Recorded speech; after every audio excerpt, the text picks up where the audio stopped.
네, 청년 정치인의 시각으로 오늘도 뜨거운 이슈 함께 얘기 나눠보겠습니다. 뉴스엔 청년 마수 오늘도 권지웅 더불어민주당 전 비대위원, 문성호 국민의힘 대변인 두 분 나오셨습니다. 안녕하십니까? 안녕하세요. 네. 안녕하세요. 청년 정치인으로서 또래 20대 젊은이들의 이제 비보 이번 이태원 참사를 마주했던 심경이 남다르고 또 힘드셨을 것 같습니다. 이번 참사 이제 일주일째를 맞고 있는데 그 일주일 동안에 이 참사와 관련해서 가장 어떤 점이 문제였다고 생각하시는지 의견부터 들어볼까요? 먼저 문성호 대변인. 네, 우선 사건 자체에 실제 현장에 제 친구들도 몇 명 있었고 다행히 이제 제가 아는 분들 중에 다친 사람이 나오지 않았지만 언제든지 그 입장이 뒤바뀔 수 있었다는 걸 생각하면 저도 참 충격이 큽니다. 네.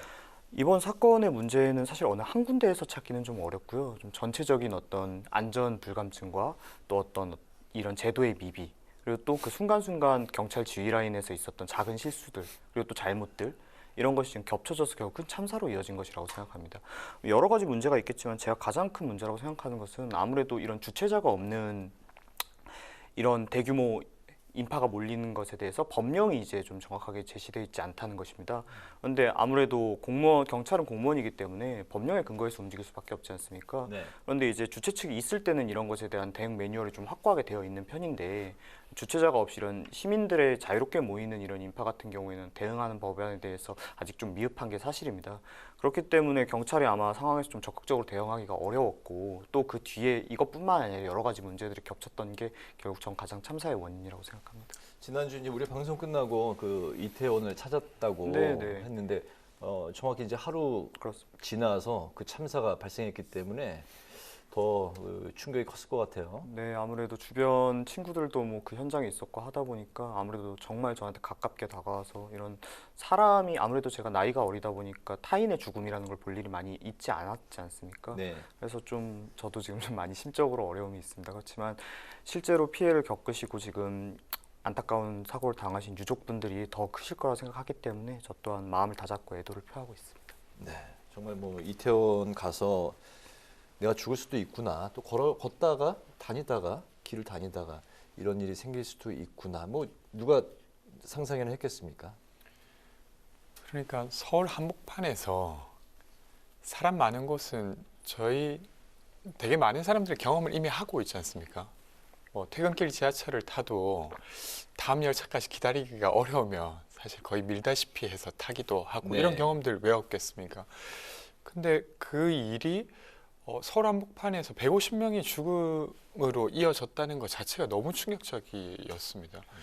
그리고 그 과정이 아주 가까이에 있는 사람들도 있었고 그것을 그냥 똑똑히 지켜볼 수 있는 사람들도 너무 많았던 곳이어서 더 충격적인 것 같아요. 그래서 이런 비교가 의미는 없습니다만 어쩌면 세월호보다도 훨씬 더 큰 트라우마로 남을 수도 있겠다라는 생각은 했습니다.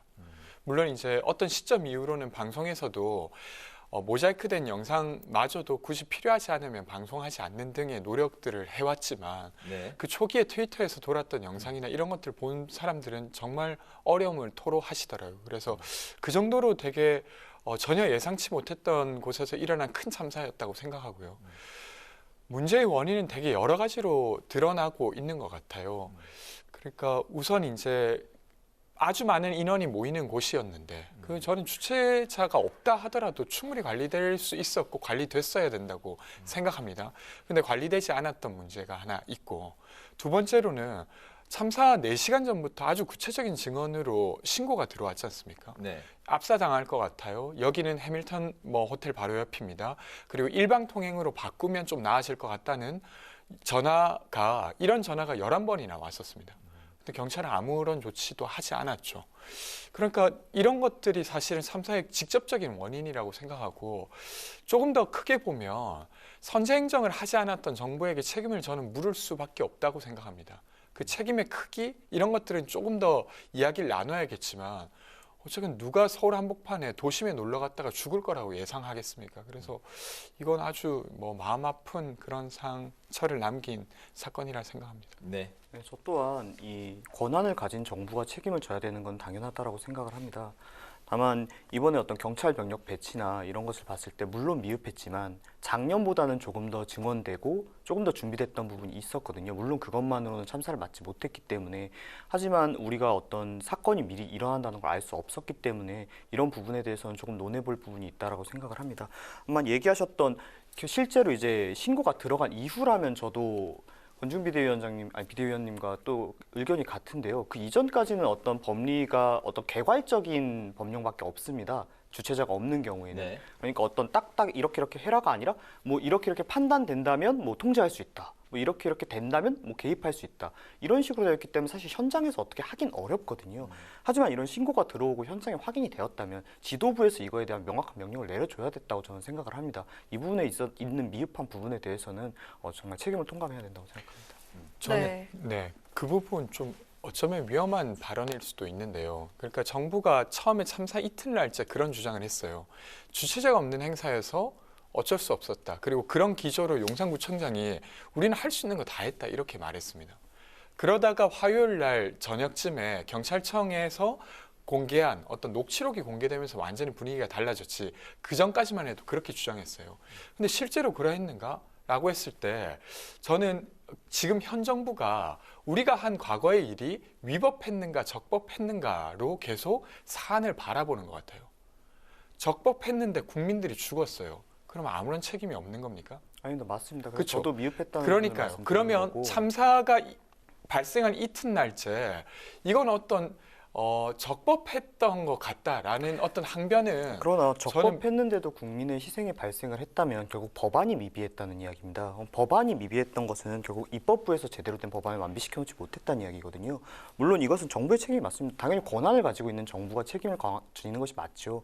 그렇지만 단순히 이게 법안이 적법했느냐 아니냐는 결국 국무사회에서 따질 수밖에 없는 부분입니다. 조금 더 가면 예를 들면 재난관리안전법에 의하면 지방자치자 단체 국가는 국민의 안전을 보호할 의무가 있습니다. 그리고 그걸 위해서 거의 대부분의 것을 시행할 수 있어요. 어떤 법령적 근거가 없었다는 거죠? 말씀하신 그 법령적 근거는 좀 개괄적인 부분입니다. 그러니까 실제로 그것 때문에 그러니까 제가 만약에 말씀드리고 싶은 건 어떤 거냐면 맞습니다. 그렇게 했으면 너무 좋죠. 그렇게 더 했어야 된다고 하고 필요하다고 생각합니다. 다만 우리가 어떤 명확하게 설정되어 있지 않은 법규를 경찰이 자의적으로 해석해서 현장에서 혹은 지도부가 자의적으로 해석해서 국민을 통제해야 한다는 말이 얼마나 위험한 말씀인지 충분히 아실 만한 분이 어떻게 이렇게 무책임하게 이야기하십니까? 우리나라가 독재를 안 겪어본 국가도 아니고 결국에는 이 법안에 대해서 이런 법령에서 그리고 개괄적으로 그냥 포괄적이고 나이브하게 되어 있는 이 법안을 검찰이 그냥 현장 판단해서 그렇게 내가 봤을 때는 이 상황이 이런 것 같아서 내가 국민을 통제해야겠다, 시민을 통제해야겠다 라고 나섰다가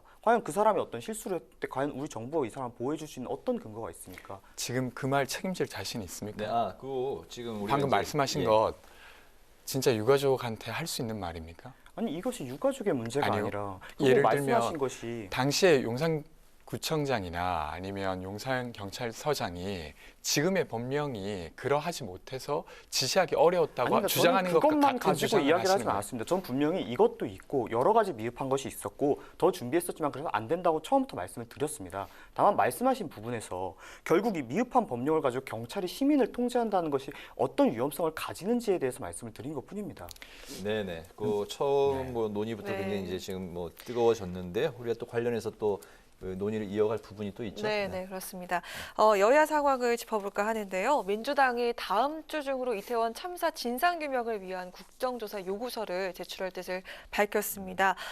지금 이 상황에서는 국정조사가 불가피하다는 입장인데요. 사태 수보다는 또 정쟁에만 몰두하고 있다는 행태라는 지적이 부딪히고 있는 형국입니다. 민주당 측에서는 수사 대상이 수사를 하는 건 어불성설이다 이렇게 얘기를 하고 있는데 반대로 여당 측에서는 경찰의 셀프 수사는 민주당이 강행한 검수완박 때문이라는 그런 주장이 서로 첨예하게 맞서고 있는데요. 먼저 어떤 입장이신지 들어보겠습니다. 일단 저는 이제 수사가 이제 개시된 상황이지 않습니까? 그래서 경찰이 경찰을 수사하기 어려울 수 있다는 의심은 할 수 있지만 당장 그렇게 단정짓기는 좀 어렵다고 생각합니다. 그리고 경찰이 경찰을 스스로 수사하지 못하면 추가로 검찰은 경찰을 수사할 수 있습니다. 그런 법령은 있죠. 근데 이제 제가 보기에 사실 국정조사는 좀 다른 차원의 주장입니다. 어떤 것이냐면, 그러니까 어떤 행위자의 사안이 적법했는가 위법했는가를 다루는 것은 경찰 혹은 검찰의 역할이라고 봅니다.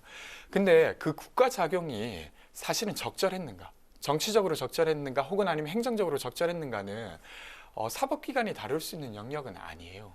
근데 지금 이번에 건도 누군가가 위법을 저질러서 이 문제가 발생했다고 보는 사람은 거의 없는 것 같아요.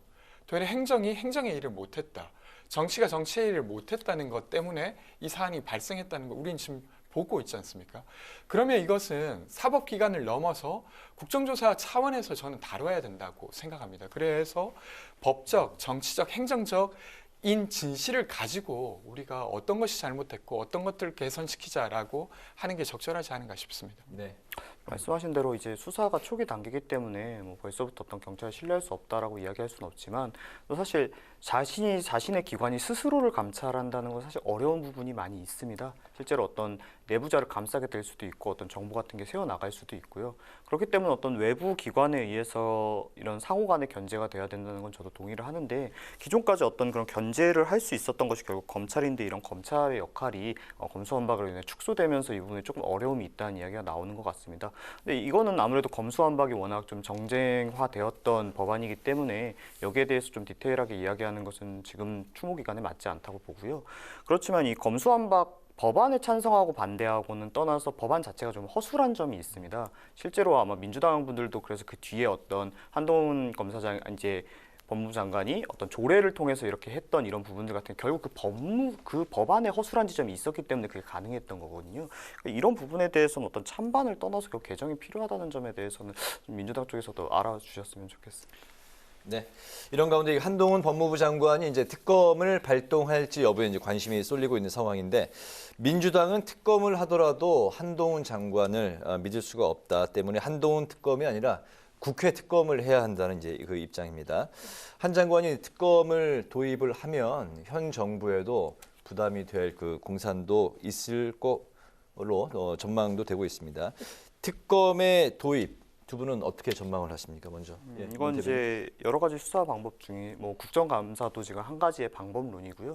또 이제 한동훈 검사의 특별검사 이제 특검도 또 한 가지 방법이고 또 국회 특검 또한 또 한 가지 방법이라고 생각을 합니다. 다만 이제 민주당 측에서 한동훈 장관을 믿을 수 없으니까 그 뭐 법무특검은 받을 수 없다. 근데 그다음에 검찰을 믿지 못해서 검수완박으로 경찰에 권한을 넘겨놨더니 그럼 이제 경찰을 못 믿겠다 그래가지고 다른 걸 하자 그래서 그럼 특검을 하겠다고 하면 그것도 못 믿겠다. 그래서 뭐냐? 그럼 결국 자기들이 주도하는 국정감사만이 믿을 수 있다라는 얘기인데 다른 분들은 다 믿을 수 없지만 우리는 믿어도 된다? 이게 과연 국민들이 설득력 있게 받아들이실지는 모르겠습니다. 하지만 아직 수사 초기의 일이고 뭐 여러 가지 방법론이기 때문에 이건 좀 여야가 합의해서 진행해 나가면 되지 않을까 이렇게 생각하고 있습니다. 다른 건 다 못 믿고 우리만 믿을 수 있다. 그 논리에 어떻게 동의를 하세요? 저는 왜 그렇게 주장하시는지 잘 모르겠습니다. 그 근거가 뭔지를 잘 몰라서 반박을 하기도 좀 어려운데 일단은 지금은 윤석열 정부의 경찰입니다. 그리고 경찰이 가지고 있는 수사권 내에 이 사안을 일단 수사하겠다고 해서 되려 여당에서 그걸 믿어줘야 될 때가 아닌가라는 생각은 일단 하나 들고요. 그 특검 관련해서는 여당 입장에서는 좀 고민이 클 것 같습니다. 왜냐하면 특검 사안으로 가져오게 되면 이 사안이 조사해야 될 사안이 이태원 참사입니다. 그러면 이태원 참사에서 발생한 문제들을 드러내는 것 자체가 사실 현 정부를 위태롭게 하는 것이기도 해요. 근데 그렇다고 해서 만약에 수사를 어영부영하게 된다면 그 역시 어떤 비판의 대상이 되겠죠. 그래서 한동훈 법무부 장관이 스스로 뭐 그것을 상설 특검법을 통해서든 아니면 야당이랑 협의해서 특검법을 따로 만들든 어떤 방법이든 지금 당장 굳이 택할 이유가 있을까 이런 의문이 있고요. 근데 만약에 지금 우리가 좀 예견하는 부분이 있는 것처럼 경찰을 비호하기 위해서 만약에 수사 결과가 너무 엉망이다 라고 하게 되면 당연히 검찰이 개입해야 되겠죠. 그럼 그때는 특검을 할 수도 있고 안 할 수도 있습니다. 근데 그건 그때 상황을 좀 봐야 되지 않을까 싶습니다. 네. 네, 어제 그 김기현 의원이요, 이태원 참사 이전에 그 죽상을 하고 있던 이재명 대표의 표정이 요즘엔 웃음기가 가득하다 이렇게 말을 했습니다. 그래서 이런 공세에 논란이 좀 있었는데 이번 국정조사 또한 이 이재명 방탄용이 아니냐 이런 지적이 있습니다. 오늘 뉴스를 보니까요, 유동규 전 본부장이 김용 그 부원장의 부원장에게 돈을 건네면서 그 배달 사고를 냈던 1억의 일부를 이재명 후원금으로 냈다는 진술, 그리고 지방선거가 있었던 2014년에도 김용 부원장이 2억을 요구해서 1억을 줬다, 이런 진술을 검찰이 확보를 한 것으로 알려졌는데 민주당 측에선 즉각 반박에 나섰습니다. 저는 완전 막말이라고 생각합니다. 민주당이 이 참사를 만들었습니까? 전혀 아니지 않지 않습니까? 그러니까 그걸 꼭 이제 윤석열 정부가 만들었다라고 말하고 싶은 건 아닙니다. 근데 이 사안이 벌어졌고 이것으로 이재명이 웃는다? 그 근거가 뭐죠? 그러니까 정말로 도심 한가운데서 150명이 우리가 보는 앞에서 시간을 두고 돌아가셨어요. 이 사안을 놓고 당연히 많은 사람들의 관심이 이 사람들이 왜 돌아가신지를 모르면 살아있는 나도 왜 살아있는지 근거를 찾기가 어려우니까 도대체 어떻게 돌아가시게 된 건지, 이런 일이 다시 일어나지 않으려면 어떻게 해야 되는지 다 에너지를 모으고 있는데, 그렇게 에너지를 모음으로써 사실 관심받았으면 하는 어떤 사안이 관심받지 못한다고 해서 웃음기가 돈다? 어떻게 이런 말을 하죠? 이게 이상민 장관이 처음에 말했던 이것을 정치적 선동으로 쓰지 말자는 것 아니었습니까? 근데 저는 정치가 아무리 막장이라도 그렇게까지는 해서는 안 된다고 생각합니다. 너무 비참하고, 제가 유가족은 아니지만 누군가를 잃은 사람 입장에서 생각해 보면 이런 걸로 또 상대를 공격하고 있는 정치를 보면서 너무 환멸스러울 것 같습니다. 그러니까 이런 짓은 절대 하면 안 된다고 생각하고 나중에라도 이런 일은 없었으면 좋겠습니다. 네. 저도 굉장히 공감하는 이야기입니다. 이게 어떤 정치인이라는 것이 여러 가지 행사를 진행하면 여러 가지 표정이 필요할 경우가 있습니다. 우리가 지금 국민이 애도하는 기간이라고 웃음기조차 뭐 사라져야 된다? 이런 식의 어떤 공격은 저희 당에서 하신 거지만 좀 굉장히 지엽적인 부분이지 않습니까? 이런 것은 정말 정치권에 좀 지양돼야 되는 부분이라고 생각을 합니다. 실제로 민주당 측에서도 남영희 부원장께서 사건이 터지자마자 어떤 사실 확인도 전혀 되지 않은 상황에서 이것은 뭐 윤석열 정부의 책임이다, 이런 식으로 이야기해서 비판을 많이 받으셨지 않습니까? 실제로 민주당에서 이 부분에 대해서는 조금 너무 섣불렀다라고 이야기를 해주셨고요. 그러니까 우리가 아무리 서로 흔히 얘기하는 정적이라고 하지만 결국 같은 국가를 어떤 좋은 방향으로 나가자 하는 뜻은 같은데, 이런 지엽적인 걸 가지고 서로를 모욕하고 싸우는 것은 국민들 보시기에 저희가 얼마나 한심해 보이시겠습니까? 네. 저는 이것은 여야 가릴 거 없이 앞으로 정말 지양돼야 되는 태도라고 생각합니다. 네. 네, 그 후원금을 냈다는 진술과 또 2억을 요구했다는 이 이야기에 대해서 어떻게 반박을 하셨죠? 민주당 측에서? 일단은 지금의 단계에서는 뭐 저도 이렇게 섣불리 말씀드리기가 좀 어려운 것 같습니다. 그건 뭐 민주당 편이기 때문에가 아니라 언론에 보도된 것만으로 그것이 사실인 것 같습니다라고 말하는 것도 사실 그 사건을 잘 모르는 측 입장에서는 지금 좀 그렇게 주장하기는 어렵고요. 근데 제가 그냥 보도된 것을 종합해서 봤을 때는 네. 아직까지는 진술에 의거하고 있는 것 같습니다.